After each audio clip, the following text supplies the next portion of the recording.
Hello. 4টে তো বাজে। দাঁড়ান দেখি তো। হ্যাঁ 4টে বাজে তো। সবাইকে নিয়ে বেলতলা চলে আয়। এই বেরোবো। আর পরাণকে একটু ফোন করে দিস।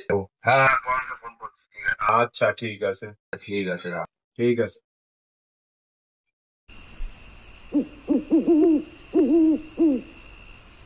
রঘু, তুই কিন্তু অনেক গাল গল্প দিচ্ছিস। ভূত যদি সত্যিই থেকে থাকতো, জীবনে এত কাল কেটে গেল, আমি কিন্তু আজ পর্যন্ত এখনো পর্যন্ত ভূত দেখতে পারলাম না। আর তুই যে ভূত ভূত করছিস, তুই কি আজ পর্যন্ত জীবনে নিজের সচক্ষে ভূত দেখেছিস? কে বলেছে ভূত নেই?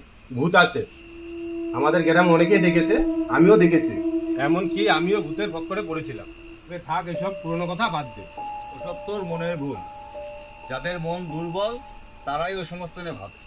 হয়তো তুই নিজের ছায়াকে দেখে নিজে ভয় পেয়েছিস। দেখ, বিশ্বাস করিস আর না করিস, আমি যা দেখেছি আমি নিজেই জানি।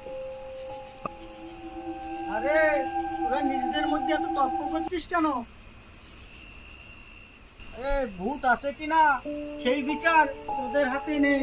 এই দিনে অনেক কিছু আছে যা খালি চোখে দেখা যায় না, কিন্তু অবিশ্বাসও করতে পারবি না। একদম ঠিক পুরো, আমিও নিজের চোখে দেখেছি।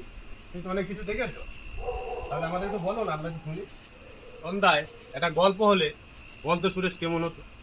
পুরো তুমিও কি সত্যি ভূত দেখেছো, নাকি তুমিও গাল গল্প মারছো? বলো তো। হতচ্ছাড়া, আমিও কি গাল গল্প মারছি? আমি এমন এক অভিজ্ঞতার মধ্যে দিয়ে আসছি যা কোনো বইয়ের পাতাতেও নেই, কল্পনাতেও নেই। আচ্ছা পুরো, কি এমন হয়েছিল তা তুমি একটু আমাদের গোয়া থেকে বলো তো শুনি।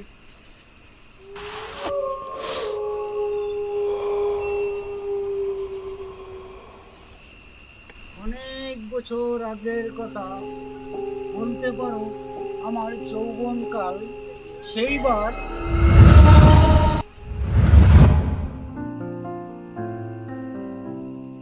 ছোটবেলা থেকে বড় হলাম একসাথে, পড়াশোনাটাও একসাথে করলাম ভাই। আর এখন তুই ভাব, চাকরিটাও নাকি একসাথে করছি। যাই বলিস ভাই, সপ্তাহখানিক আগেও যখন এখানে আসলাম তখন শহরটাকে খুব মিস করছিলাম।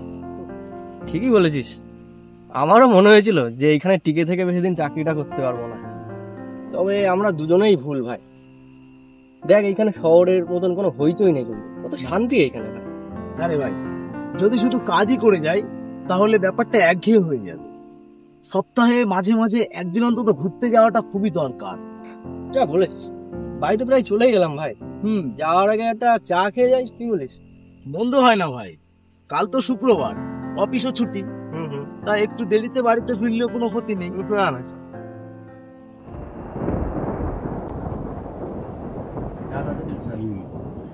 রাত তো অনেক হলো বাবুরা, আকাশের অবস্থাও ভালো না। আকাশে মেঘ হয়ে আসছে। তাহলে কি করবি? বেরোই চল, নাহলে তো খেয়ে ভিজে আবার বাড়ি ফিরতে হবে। বাবুরা এই অবস্থায় কোথায় বেরোবে? তুই তো চলে আয়। ও ঠিক আছে, আমরা চলে যাবো কাকা।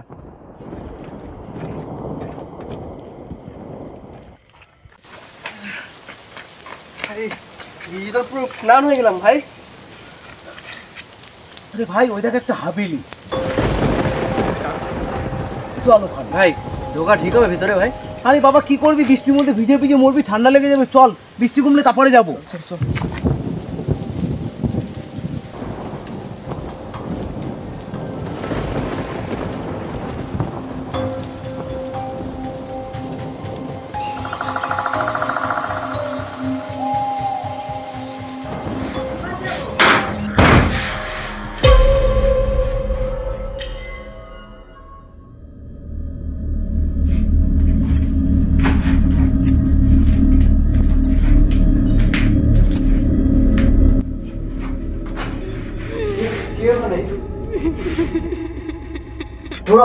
তুই শুনলি আওয়াজটা ভাই? আওয়াজ শোনা হচ্ছে। ভয় দেখা, সামনে আয়, সামনে এসে ভয় দেখা। তুমি এসেছো? এসেছো তুমি কে? ছোড়ো, আর এক মুহূর্ত না ভাই, চল।